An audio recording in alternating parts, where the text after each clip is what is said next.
A teenage thug who left his ex-teacher for dead after beating him to a pulp in a shocking unprovoked attack has failed in a desperate final attempt to evade justice.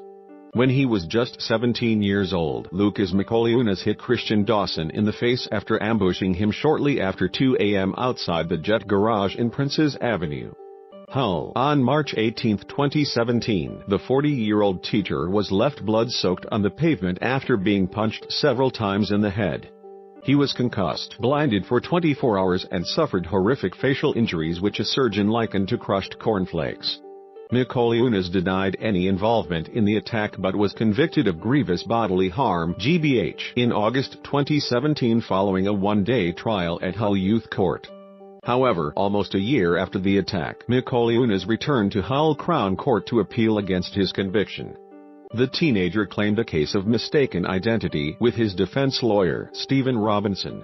Questioning the amount of alcohol the teacher had drunk on the night in question, Mr. Dawson, who is a father of one, recognized Micoliunas from his time as a teacher at Sirius Academy West.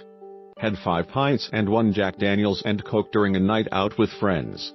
He said he was tipsy and merry, but Mr. Robinson suggested he was more intoxicated than he was letting on. "I have got to suggest you were more affected by the alcohol." "Thank you, say you were. You were a bit more drunk, weren't you?" said Mr. Robinson. The victim replied, "I have never been so drunk that I can't recall the events of the evening, and certainly in this instance, where nothing like this has ever happened to me before. I have got no doubt that the memory of who it was that assaulted me is not impaired by the alcohol I drank." Mr. Dawson was answered questions about the night by Mr. Robinson, Prosecutor Julia Baggs and Recorder Tim Roberts QC.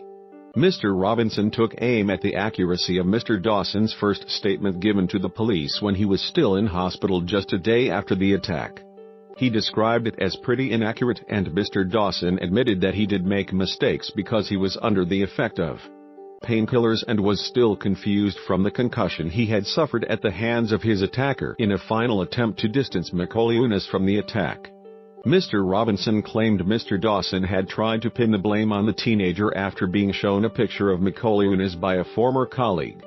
When he was shown the photo and realized Micoliunas was the attacker and the person he had seen in Khan's takeaway hours prior to the attack, Mr. Dawson had immediately called police. Mr. Robinson said, "When you say the person who hit you was the same male in the takeaway, you are mistaken about that, aren't you? By this stage you were desperate to find the person who had done this, weren't you?" Mr. Dawson retorted, "I know it was the same person in the takeaway. The one thing that has remained accurate was that the person who hit me was the person in the takeaway, and I have known that all along." Recorder Roberts QC assessed the evidence given by all parties, including Mr. Dawson, a passerby who came to the teacher's aid, and Micoliunas himself. He admitted that while Mr. Dawson's process of identifying his victim through Facebook was not conventional, it was accurate and reliable to the standards needed to attain a criminal conviction.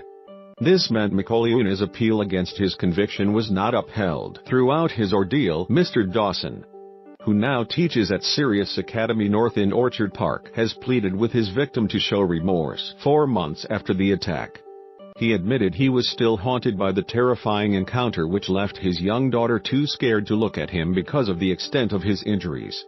Micoliunas is now set to be sentenced for the attack on his former teacher and for a separate burglary offense in 3 weeks' time. He was denied bail by Recorder Roberts QC and will be remanded in custody until he is sentenced.